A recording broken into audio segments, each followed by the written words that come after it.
What is up, everyone? Welcome to another episode of 4th and 15 with Mel and Smooth. I am Mel, and unfortunately, today Smooth couldn't join us. He had another obligation to attend to. But nevertheless, we still have our guest with us, and we do apologize for the late start, some technical issues, but here we are.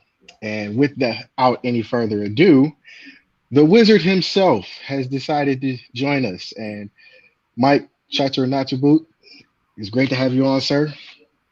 Thanks for having me. Excited to be here. We're excited to have you. Okay, I do have to do this because I told myself I'd keep it up with it. But as always, our show is brought to you by Kofifi. For me, this is great coffee. If you not even a coffee drinker, just want to get something in your belly or just like to have morning drink, Kofifi for me is good. They got a lot of brands and they get it to you fast and in a hurry. And our other sponsor is Box Bands, Strength Through Resistance. Resistance is key. If you're a fighter, boxer, or just want to get in some type of shape, Box Bands is where it's at. And last but not least, Uncle Rico's quarter mile challenge. If you're a quarterback and you feel like you can throw over the mountains, Uncle Rico's quarterback challenge is for you. It never gets old. I love that. Okay, Master Chat, take us through humble beginnings. What was life like for you growing up, and how did you become interested in martial arts? Ever since I can remember, I grew up watching karate kung fu movies that were the voice dubbed Hong Kong cinema films, of the late 70s, early 80s. And that's all I ever wanted to do. Fly through the air, fight with weapons, and land in cool poses. And that was it. That's all I ever wanted to do. So every weekend, my dad and I would watch Samurai Sunday. That was what they called it. It was a channel in Chicago that aired only kung fu movies. So Wow, that's y'all where got it the good started. life. That's where it started. But I got a late start in actually training in martial arts because my parents thought it was too dangerous. So they always said, wait till you're 8. I think they just felt like, Okay. okay, at some point I would maybe forget or lose interest, and I didn't. So for my 8th birthday, I started my first martial art class, and that was it. I did my first tournament a month later because the school that I went to, they promoted a tournament, and I was hooked. So martial arts became my life. I was swimming year round, competitively for 8 years, playing baseball, soccer, basketball, everything, tennis. But my priority was karate. So karate took over. That was my life, and eventually everything else just kind of fell off. And I started traveling to tournaments more and more in my second and third year. And by 12 years old, I was nationally ranked, and my goal was to be number one in the country. That happened by 14, and then Nice. yeah, and then I was transitioning. I was competing on a team, the Metro All Stars martial art team, and then I had met many of the WMAC Masters cast members through the martial art tournament circuit, specifically Ho Sung Pak and Ho Young Pak, because they were Chicago based. Ho Sung became one of my mentors, and I would drive up at 16. I would drive up to the Chicago Health Club at the time where he was training, and he kind of took me under his wing and helped teach me really how to bring out my best performance. He was the one that taught me how to yell and perform and really engage with an audience. So that for sure I owe to him. But growing up doing martial arts, under my instructor, Sensei Sharky's Karate Studios in Naperville, more top elite level competitors, world champions come out of that school than any other in the world for what we do in our sport. So it was great. It was an amazing childhood. It was like living the dual life. I had my friends at school, and then I had my friends on the tournament circuit, and they only met once a year at my instructor's tournament, the AKA Warrior Cup in Chicago. So it was like living a dual life. It was pretty amazing. Like looking back, I was extremely fortunate to have had those opportunities. One, with the support of my parents, and then two, with the support of my instructor, who financed a lot of my travels. He took me to tournaments. He flew me to tournaments and set it up for me to stay with people while I was a minor flying across the country. That doesn't happen so much these days, but back then it was kind of normal. So it was incredible to be able to do that for my entire childhood, growing up through middle school, high school, and then to continue that on professionally once I got to college. I'm glad you brought that up. So, but if Sung's watching, we got a lot of supporters here and a lot of fans. So thank you. But what was the tournament circuit like for you as you progressed in age and as well as experience? So the tournament circuit for me was everything. It was, it was my end goal to be the best in the world, to be the best ever, right? And so that's what I worked for. That's what I trained for. That's what I look forward to. It was another part of my social life. It was very much a part of my identity development. And so, it's where was challenged. It's where I challenged myself. It's where I, had my biggest setbacks, right? Failures and my biggest successes. So, it really was key in defining who I was and who I would become. Those skills that I developed competing on the tournament circuit have, they've shaped the way that I am as a person, in business, as a performer. And although I'm not competing in martial arts, I'm competing in life, right? So that competitive nature, is something I've always had, but I was able to develop it and master my strategies, my structure and format as it relates to, training, mental, physical, emotional prep, for events and or challenges, competitions, and then overcoming, hurdles. So many different life skills that are all encompassing, right? We get that from martial arts normally, but not every martial artist then goes on to compete, right? And to be able to Right, very be true. put on the spot, be put under pressure, learn how to perform and overcome, emotional and physical challenges in the heat of the moment. Only a competitor, right? No matter what sport you're in, only a competitor knows what that's like, right? You can Very shoot true. and you can play games, on the court, in the neighborhood, on the neighborhood court with your friends, but it's different when the cameras and the lights are on and you're doing it for a championship title, right? Very, So yes, very true. That is very true. so that's the main difference. So the tournament circuit was just incredible because I have lifelong friends from the tournament circuit that we're still in touch and that we're very close. And it really was the defining factor in how I was cast at WMAC Masters. It was because of my relationship with Larry Lamb. And he had put in a good word. And I know Ho Sung Pak and many others, I'm sure, put in a good word for me.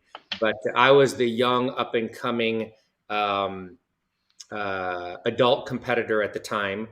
All of the other, cast members, except for Carmichael Simon, they were part of season one, and I was not. And I knew that they were looking at me. Pat Johnson, was very interested. He had talked to me, but I know that Larry Lamb specifically, I was going out to teach for him my first year in college in San Jose. So I was going to be going to college, teaching, traveling the tournament circuit, going to school. But he kind of took me under his wing at that moment. And, he had a specific talk with the producers. And from that came the idea of him playing his brother on the show. So, I mean, we can go into more of that later, but he was instrumental in me actually booking that role. I believe we actually just talked after I did the interview um, uh, for the book, and he was like, I don't remember all of that. He's like, there's so many details I don't remember, but I do, and I'm very grateful. I'll never forget what you know what he did because I understand the process now of pitching, development. I understand, how much goes into the decision of bringing on a new character, how that's going to integrate into the storyline and the arc of the season. And, I wasn't brought in as this, little side character that showed up here and there. Like, our storyline was quite significant when it came to the the overall arch of season 2. So, I mean, looking back on it, it's just incredible. Yeah, I'm glad you brought that up because we're still looking for the Dragon Star, and hopefully that comes back Yeah. soon. Yeah, we've had a few of the cast members on. One member who shall not be named at the moment said he knew where the Dragon Star was but wouldn't tell us. So we are still waiting for that to be returned. But you did bring up uh, the show, which springboards me into my next question. What was, because it was season 2, what was that like? What was the atmosphere like? What was day-to-day life like on the show for you, as opposed to seeing what or hearing what it would have been like for season 1? Yeah. So, it's interesting because now that I'm older and I reflect back, I kind of see it from two perspectives. But what it was for me at the time is that, imagine I was the number one junior competitor in the world coming up in forms and weapons, and now I'm coming into the adult division. I get cast on this TV show, but I start the adult year and I'm losing every single tournament to my main rival, Chris Casamassa. Now, Mm, yes, and Chris mm. Casamassa said that when I move into the adult division, he goes, I'm going to retire. And And so his plan was he was going to do one final year because I know he wanted to prove that he could beat me and then he would retire. Well, he beat me every tournament Oh wow. except for one. Um, and that was the US Open. I lost every tournament to him. Um, I won the U.S. Open in our division because we went head to head in our division, then went on to the finals, and all the number one competitors compete against each other. And then I won the whole tournament. That was the only tournament Awesome. I won that year, though. So after that, I think we went back and forth, but basically, like, he beat me every tournament up until that one. So, you know, he was extremely gracious. He was like super professional. He knew I was a kid coming up. I was young, aggressive. I was super competitive, and he was very, very nice and supportive of me. And he even told people, he's like, I'm going to retire after this, and then it's this guy's turn, right? So he was great. I was a little bit more aggressive, and he treated me very well. So at that point, coming onto the show, I'm the young guy trying to prove myself, but also I'm standing on the shoulders of these legends, right? These are all Hmm. of these top level adult competitors that I have been looking up to for many years. So for me, my experience was all about, okay, I need to prove to everybody that, like, they made the right decision, right? Don't mess Hmm. it up, right? And just like do the best you can. So for me, it was like very serious for me. Like, this was everything that I worked for my whole life.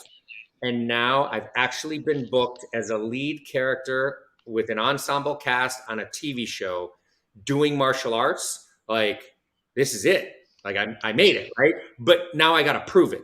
So for everybody else, now this is the other perspective. Now looking back, for everybody else, oh my gosh, these were adult competitors living it up like you would not believe. They were the superstars of the tournament circuit. Now they were the superstars of the number one Fox, TV morning show, right? Because this was before Power Rangers, right? So WMEC Masters was number one in its time slot. So now they're the superstars at the tournaments. They're superstars in real life. They're superstars in the martial arts industry, traveling the country, doing seminars and shows and performances around the country as their characters. And I'm just watching this all go down. They're like, they're working and shooting. when they're not shooting, they're training. When, at night the sun goes down, and then it's, we're all going to dinner, and then it's like, big parties. And I was 19, so I wasn't partying. They were, but like they were living it up. It was like they were just having the best time with their friends, right? And for me, like Herb Perez had a talk with me the very first night I came in, him and Hosung. And Herb told me, he's like, look, just keep your head on straight. Don't get caught up in all the, craziness. Just, focus on what you need to do great work, right? And you'll be good. So, Hosung, great advice. Just, you've worked really hard, stay focused, make sure you practice what you need to rehearse. Like, don't relax. I was getting that. So for me, it was all about, I was with these mentors and world champion adult competitors, right? I was not like, I did not feel like I was their colleague or their equal, even though we were castmates. I mean, I'm the new guy, right? So it was all about just don't mess it up, don't screw it up, right? And learn as much as you can. And while everybody else was just living it up, like it was great to feel that energy because there was so much camaraderie. They were already friends, right? But I'm sure you've already heard, even today, like all these guys they're super close. Most of Very, them, very. they've maintained their friendships for years. So And that's the great thing about that show is that it created such a bond and such uh, a olive branch, if you will, for everybody that was a part of that show. And it was amazing when we first got when we started getting you got cast members of the show to appear. They would always ask, "Hey, how is such and such doing?" Or how is Jamie? How's Bridget? And how have you talked to or have you got in touch with? We'll help you get in touch with. And that was the great thing about it because we had never seen. You don't see things like that often mm, nowadays. Like back in the later days or back in the 90s, back in the 80s, yeah, you would see that all the time. And now it's not so much. And that was great to see. So I do have to ask you, being that you're friends with Ho Sung, being that you're friends with Larry, they arc the story as you being Larry's brother. Whose idea was that, and how hard was it to pull it off, or was it just something that just flowed naturally? well, so again, me coming in at the time, it was like I didn't know anything. Larry knew much more about what was going on because he went before me. He was already there filming season two before I got there.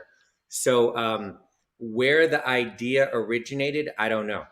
I don't know if that was the producers, the writer, the creator. I don't know. Um, but when I came in, so I knew that we were going to be playing brothers. I never got a script until I got there. Hmm. So like I had nothing to prep other than, Larry's just like, yeah, like we don't know. Like they get us the scripts and then we shoot it. So, sometimes they were getting the scripts the day before or 2 days before. So um, I didn't know hardly anything. And when we started shooting, my very first shoot day was well, I came in and we did a rehearsal with it was me, Larry, Yuji Noguchi, who wound up later being my fight coordinator, second unit director for Power Rangers. Um, he was doubling me for some crazy. I walk into a rehearsal and he's standing up on this platform, like 15 feet off the ground and in the battle dome. So basically, the dome is arched, right? So the dome is Hmm. arched like this, and he's standing on a platform and he does this back double full twisting flip onto the ground. And so, like, he has to jump out and away from the arch, right? So he's standing there holding onto the dome, leaning into it, and then he lets go and he jumps back, which is super difficult. I mean, it's super difficult to do a double full twisting backflip anyway, right? Yeah, it is. Laid out. So, but to do it at that angle off the dome, when we went to film it, I mean, he did it like it was nothing. Like the guy's amazing. So anyway, so he doubled me for that. But then we had to put together the fight choreography for our fight. So we did the rehearsal, and then we shot that before I even did any dialogue. So I don't even remember if I had a script at that point. I just remember getting there, walking right into rehearsal, and then the next day we were shooting. So yeah, so I don't know how the whole character, got developed, but they were just feeding us as we went when it came to the scripts and the scenes that we were shooting. That is awesome. Like just to know that you can just walk into a studio and just be ready. That's got to be an awesome feeling. But I did want to throw this out there as a little step back down memory lane. I happened to find this. Oh my gosh, I'm so sorry. I was supposed to send you a photo, and I would I have had sent that photo. I had already found it. Yeah, Oh my I had already found it, and I was like, man, that's got to be a great picture sitting up somewhere yeah. in the trophy case, or just it was just awesome to see you guys, like knowing as a kid and a martial artist. I've watched you guys, and to be speaking with you guys is just like you have no idea what kind of feeling that is, but it is a great feeling to have. So this is just something I just love doing. And fast forward, you're on the show. They arc you as Warlock's brother, or Larry Lamb, and the story goes you were once a member of Chiquito, which was this evil terroristic group, Yeah. and you reformed. You're cool now. Everybody's like skeptical, but you know you're cool. What was portraying the, I'm not gonna say villain, but the anti-hero? What was that like for the time that you were on the show? Um, it's a character. It's fun to play that, knowing that, like I feel like I'm a good guy in real life, right? So it's not a stretch for me to play the good guy, but trying to convince them that no, no, no, I have reformed, that I am on this new path, right? And them all speculating like, who's this guy, what is his real intentions, right? And then having that tension with Larry Warlock, right? um, then that was great because it was there was so much to play off of, right? And then when you see us fight in the Battle Dome, then like we really go at it, right? So that was so much fun because again, not only did I grew up watching Larry compete, right? Then he took me under his wing, and he hired me to teach at his school, so I had a job while I was going to school, and then he helped to get me on the show. So all of those things were instrumental.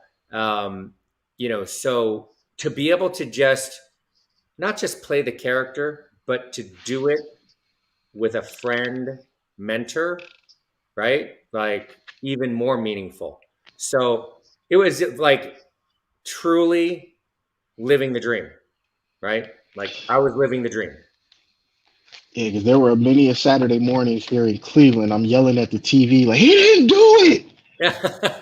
He didn't take it. I know who it was. Well, at the time, we thought we knew who it was, but clearly, Wait, who did you think it was? I honestly thought it was Tracer. And we're for if he's watching, we're still looking for him. We have talked to Larry, but we have to get Larry's schedule together.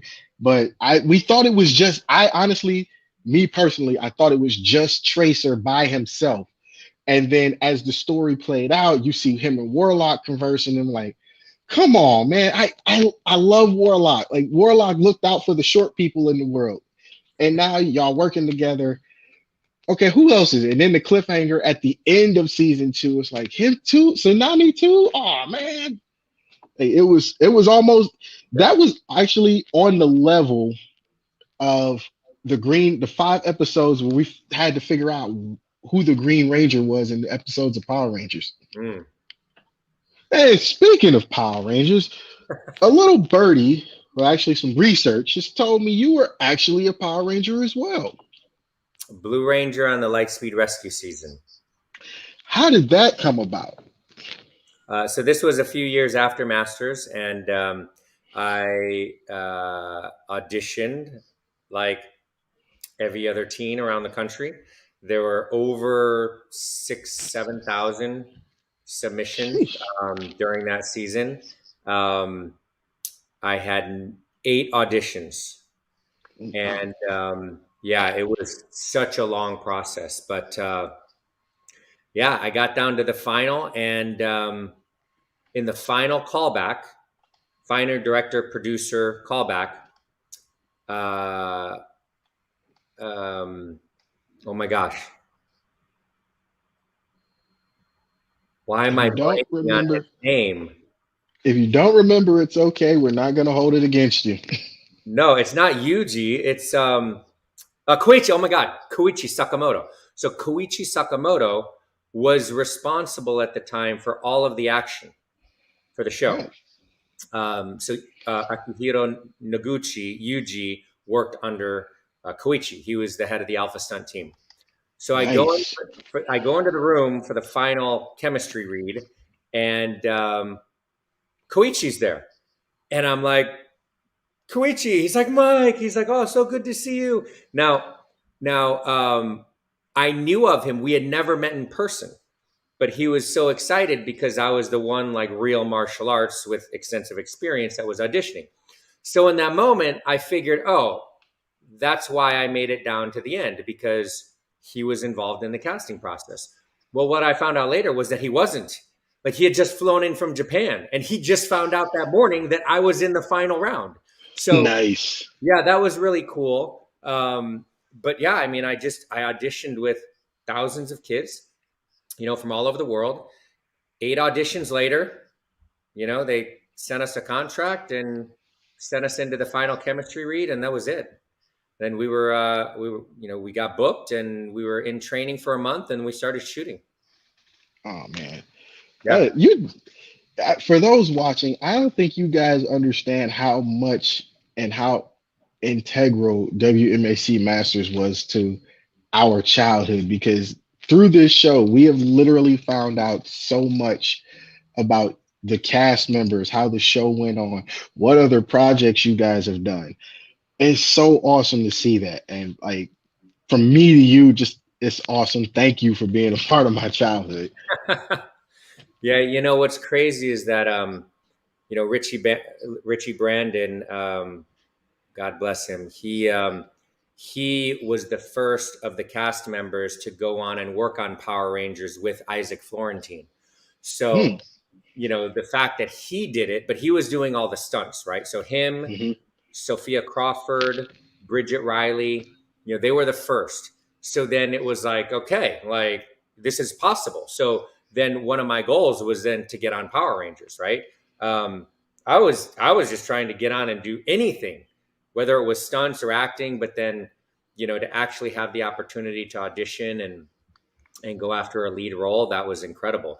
Then, that Power Rangers, led into I did work on Mortal Kombat Conquest, doubling the lead Liu Kang or no Kung Lao, so Paulo Montalban. So and we had a bunch of people from WMAC Masters that were working on that. John Medlin, the stunt coordinator, was one of the he was one of the ninja stunt guys, super talented that worked on WMAC Masters. David Morzo, Chris Leps, really top notch stunt professionals now and stunt coordinators, they came from doing live shows at Universal Studios to then working on WMAC Masters and then Mortal Kombat and then moving to Hollywood and then doing that. So, And yeah, we just found out yet another person has been involved with Mortal Kombat. Thank you very much. Because actually, Mortal Kombat Conquest was a show that I wish we could have got more of because that would have been a cool story to find out about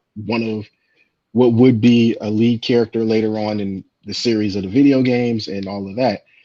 So this is awesome just to find out more stuff, man. I can't wait till that book comes out. Yeah. Uh, After the show ends, what has life been like now that the show's 20 something years away? You're still in martial arts, your philanthropy, and just traveling. What is that? What is life like now for you after WMAC Masters? Well, it's a lot of time.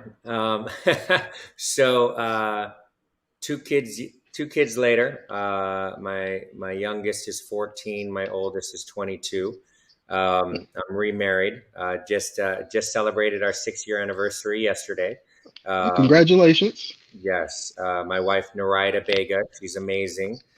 She's an actress, an action actress. She started training in Muay Thai in Italy, where we met in Rome. She did that for 7 years with like the Fight Club. It's literally called the Fight Club, Riccione, and she trained with like 30 male professional fighters. So she was very tough. She almost broke my wrist the first time I held pads for her. So Oh wow. yeah, then she started training in XMA, and swords her specialty. She's doing all the weapons now, and she plays Ash in Apex Legends. I don't know if you follow the game, but she's responsible for all the movement. That is Released her wow. character in November. Yeah, so Oh wow. the fans went I got crazy it. over that. I really have to go play that game now. I actually have it on my Nintendo Switch. I have never touched it. Now I have to. Okay, so season 11, and Ash is the character. But so she's doing very well. I went through basically after the show. Then I went through periods of auditioning, booked Power Rangers, did that, and after Power Rangers, then I was kind of caught in between a little bit too old to play teenage roles, a little bit too young to play older adult roles. So, I was 24 years old, 25 years old, and couldn't play a teen anymore, but I couldn't play young adult because they were casting people late 20s to play mid 20s, right? So then I struggled on the acting side. And also then um, I didn't I liked acting. I didn't love it. So I never fell in love with the process.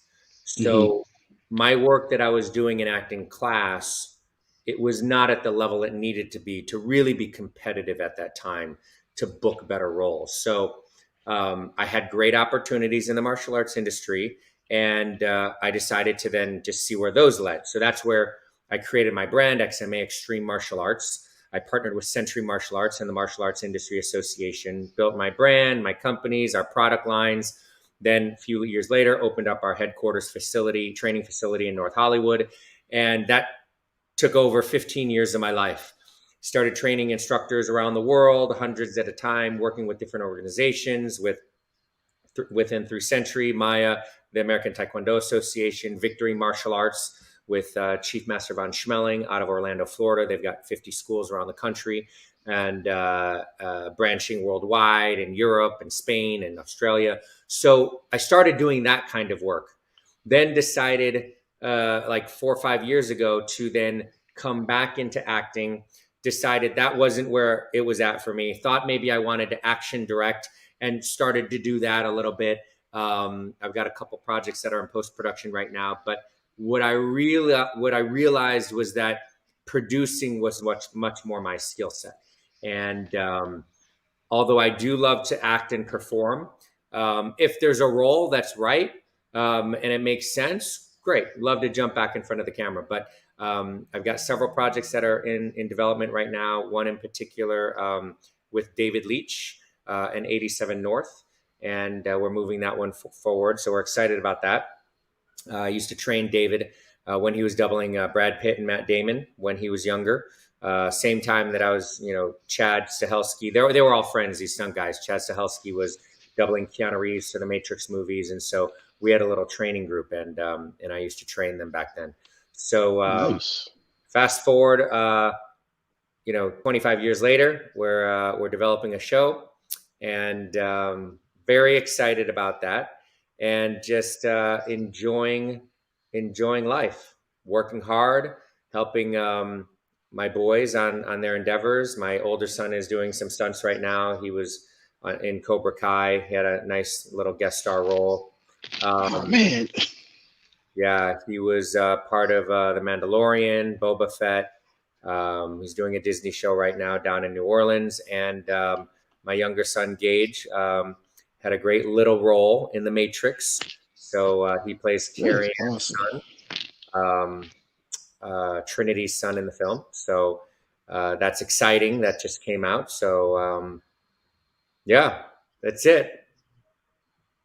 Man, that is awesome. For those watching, go back and watch everything that he just said. Mandalorian, Cobra Kai, Boba Fett. Matter of fact, just go back even further and just watch WMAC Masters and just understand the quality of life that these martial artists have given us, these legends. We do have a question from one of our viewers, and Lafaya asks, "What was your favorite memory of the show, and what would you today tell the younger generation about your journey, or the younger you rather? What would you tell? What would you tell you if you could go back in time?" Okay. So there were it was all a great memory. There's so many great memories. A couple that stand out is one, uh, the memory of the little talk that Herb Perez and Ho Sung Pak had with me before I started shooting. Then being on set with Larry Lamb and him basically coaching me on everything, teaching me how to throw a punch for camera, how to react better, understand where the camera is and the camera angles. I mean, I didn't know any of that stuff. He taught me all of that. He forgot. He forgot that he taught me all that. But it was incredible that he was there for me while we were, having this experience together. Like I said, he really just took me under his wing. Um, and then the other moment that really stood out is just sitting offset, looking on set in between takes, where then you would see the ninjas just like pull off their masks, and they would just be sitting there on set, just relaxing, and just the visual of these ninjas that nobody ever got to see who was behind the mask, right? And so being there, living it and filming it, we knew who all the ninjas were, right? And so the funny part was when there were some of the cast members, because they were very good with their action and their stunts. So Mhm. they would help to fill in and play ninjas. So it was just like this visual of watching, because even at times I didn't even know. I would just be sitting there offset taking a break, and then someone would pull their hood off just to catch some air, and then it was a cast member, right? So so that was one of my memories that really stands out. Then I would say, what would I tell the younger me? Mhm. Um, I would I would tell the younger me to relax, have more fun, and not be so stressed about making everything perfect. Um, and and to really I did a great job of just trying to go to set when I wasn't working to learn, watch and learn, right? Sometimes we weren't supposed to be there, so I'd kind of sneak on and keep a low profile and just sit in the back and just watch so I could, see how everybody was doing things. But I didn't know at the time, um, how important networking was. Um, and so, what I would have told myself was to then get to know the writers, get to know the editors, because I could have learned so much. I could have spent time getting to know the writers in the process, right? And more about the television making process, right?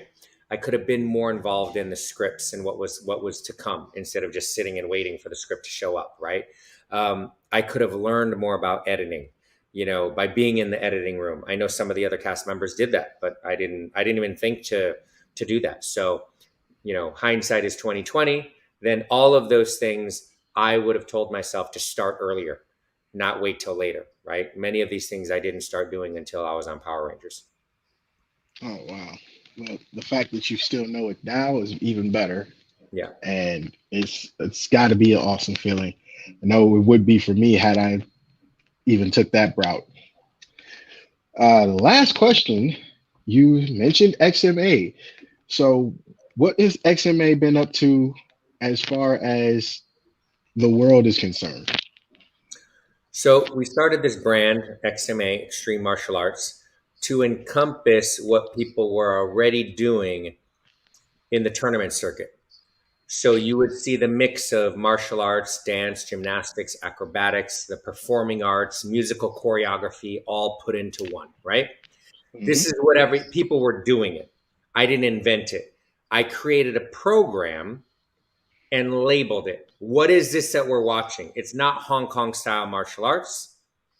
People were calling it open or freestyle, creative style martial arts. To me, it was much more appropriate to then label it extreme martial arts because it was extreme in every way. Then I created a program for instructors to learn how to teach it because my goal was to one day go to the Olympic Training Center and learn how to do all of this high level stuff, but there was never a program. Nobody taught it. People did it, but nobody had a coaching system for it. So I was the one that created the coaching system. We created the brand, partnered with Century Martial Arts and the program and a whole line of products, uniforms, weapons, everything. So that way people could do it, right? And then we launched that to the martial arts industry. At some point, there were over 1,500 schools that had licensed the program that were teaching it worldwide.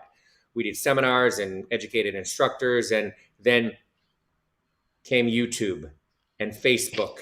And then people started to find out about this all over the world. And that's where then the evolution of martial arts tricking, where it was all about the kicks and the tricks and the flips and the acrobatics.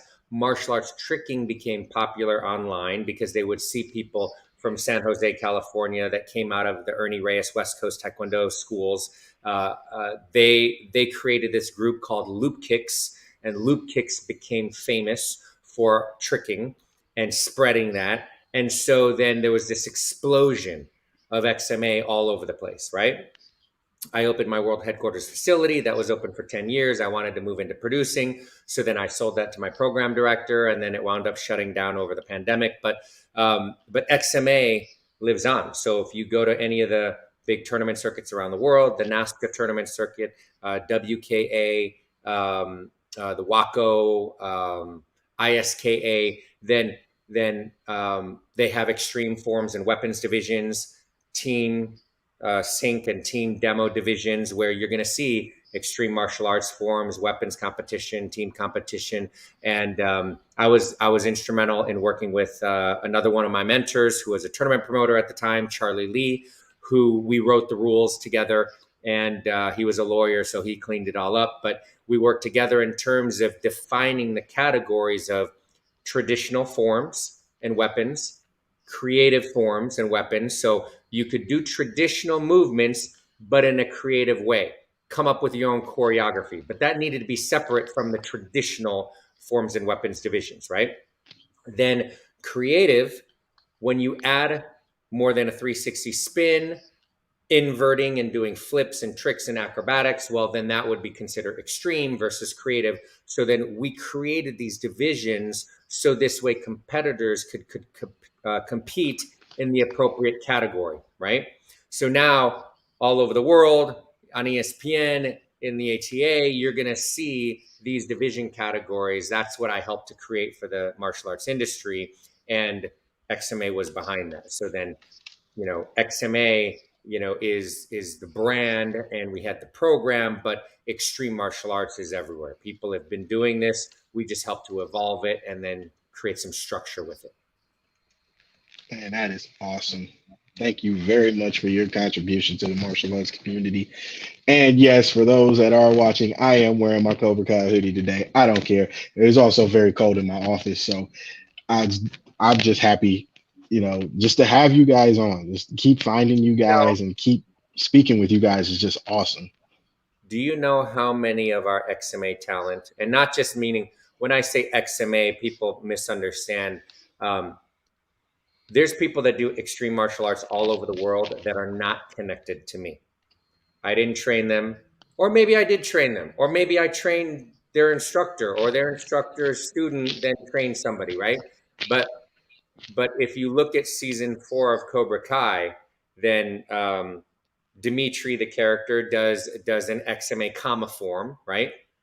Um, the stunt coordinators Ken Bearfield and fight coordinator Don Lee did a fantastic job. I grew up starting when I started stunts is when Don Lee started stunts, and he's fight coordinating Cobra Kai now. So they did a great job. But you're going to see XMA choreography all over that. The second to the last episode in the skills competition. You're going to see like our XMA alum Cole Eckert, Matt Emig. Behind the scenes, Craig Henningsen was doubling Ralph Macchio and Miguel on the show, Cholo. So then, like, ever since season 1, we've had, from my son in the season finale of season 1 to many of the stunt performers. There's XMA talent all over that show. That is awesome. Yeah, exciting. That is awesome.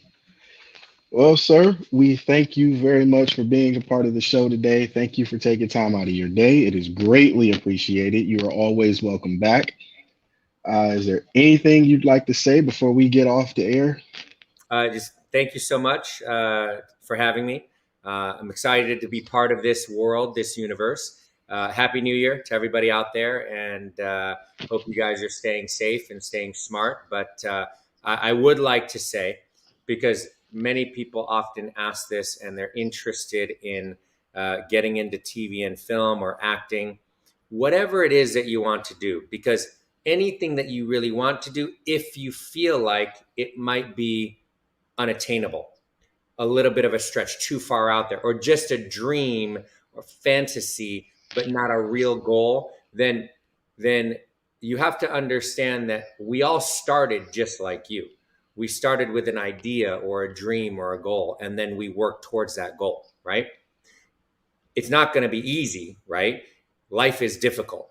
But when you have a goal, like in the new year, many people make New Year's resolutions. Forget that. Forget resolutions. Focus on your goals. Be specific.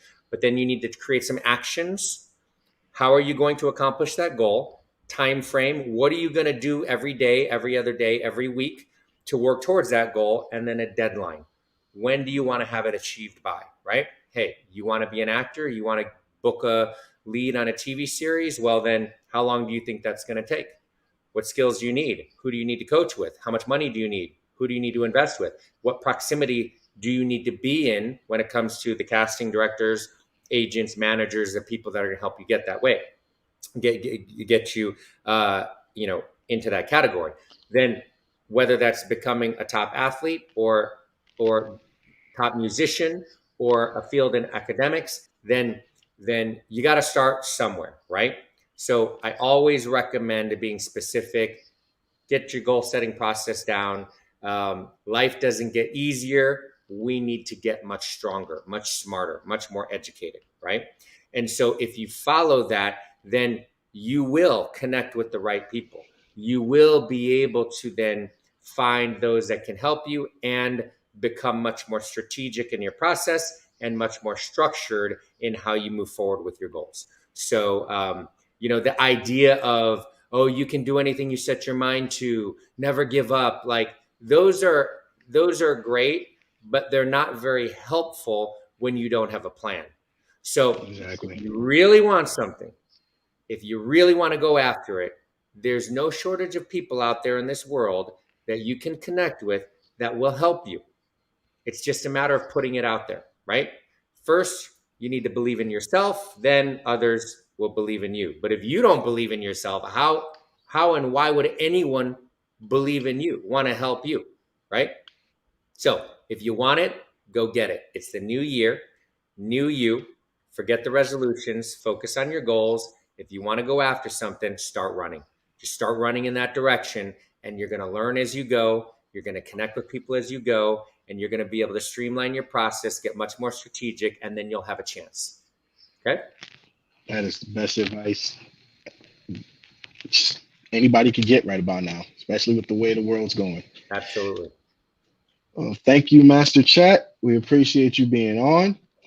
And for those watching, we will not be on this Sunday because we've been on today. So this was a special Friday show. And thank you, Master Chat, for giving us a Friday to do it.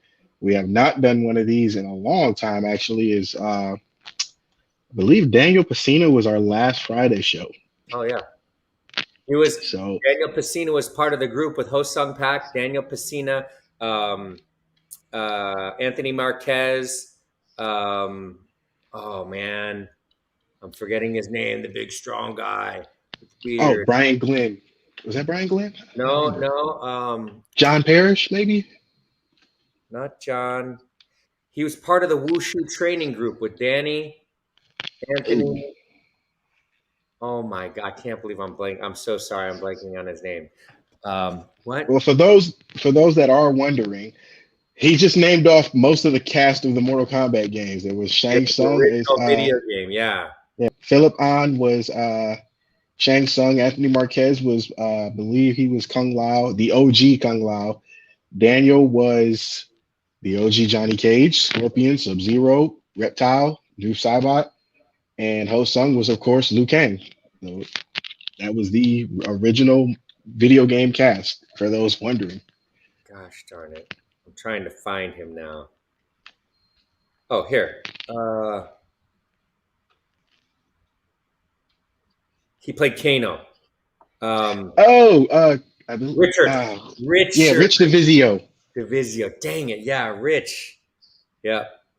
Yeah. So that was the group when I would go up to Philip An was there too. So when I would go up to the Chicago Health Club and train with Ho-Sung, then those guys were normally there training. So yeah. Now just imagine how connected this world is through martial arts. Yeah. You just, for those watching, just imagine. Small world. Yeah. Well, thank you again, Master Chat. All right, Mel. Enjoy the rest of your evening. For those watching, again, we will not be on Sunday as we were on today, but you can catch us next Sunday. We will be wrapping up the second round of the NFL playoffs. Basketball season's kicking up because March Madness will be here soon, and a couple of surprises around baseball. So stick with us on that. But thank you guys for watching. That's Master Chat. I'm Mel. Peace.